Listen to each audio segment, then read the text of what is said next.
আসসালামু আলাইকুম। জার্মান ভাষায় বাইরে যাওয়া বোঝাতে আমরা প্রায়শই ausgehen এবং rausgehen শব্দ দুইটি ব্যবহার করে থাকি। দেখতে প্রায় সিমিলার মনে হলেও এই দুটি শব্দের ভিতরে কিছু পার্থক্য রয়েছে। দেখে নেওয়া যাক। ausgehen ausgehen বলতে বোঝায় পরিকল্পনা করে মেইনলি বাইরে বের হওয়া সামাজিক উদ্দেশ্যে। এটি সাধারণত ব্যবহার হয় বন্ধুদের সাথে দেখা করা বা আড্ডা দেওয়া, রেস্টুরেন্টে খেতে যাওয়া, ক্লাবে বা পার্টিতে যাওয়া, সিনেমা হলে যাওয়া। মূল কথা হলো ausgehen এমন এক ধরনের বাইরে যাওয়া যেটার পিছনে একটু প্ল্যানিং থাকবে। যেমন সন্ধ্যায় বন্ধুদের সাথে সিনেমা দেখতে যাওয়ার পরিকল্পনা। কিছু উদাহরণ দেখে নিই আমরা। Wir gehen heute Abend aus. আমরা আজ সন্ধ্যায় বাইরে যাচ্ছি। Gehst du mit uns aus? তুমি কি আমাদের সাথে বাইরে যাবে? এখন দেখি রাউসগেহনটা। রাউসগেহন বলতেও বাইরে যাওয়া বোঝায়, তবে এটা সাধারণত প্রকৃতির সাথে সম্পর্ক থাকে।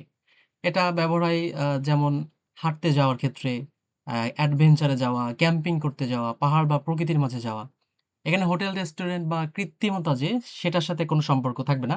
বরং বাইরে খোলামেলা পরিবেশে যাওয়াটাই এখানে মূল বিষয় থাকবে। উদাহরণ দেখি কিছু। Lass uns rausgehen, das Wetter ist schön.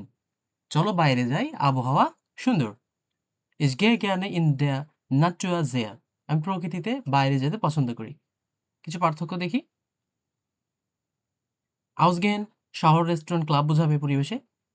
প্রকৃতি আর খোলা জায়গা বোঝাবে rausgehen। সিনেমা, পার্টি বা আড্ডা এটা হবে ausgehen। রাউসগেইন হবে হাঁটা, ক্যাম্পিং, অ্যাডভেঞ্চার। এটা হচ্ছে উদাহরণ আরকি। আর এখানে আউসগেইন এ সাধারণত পূর্ব পরিকল্পনা থাকবে আউসগেইন। অর্থাৎ বন্ধুরা মিলে কোথায় যাবে আগে থেকে প্ল্যান করে রাখছে, এই টাইপের। বাট রাউসগেইন এ এমনটা হবে না।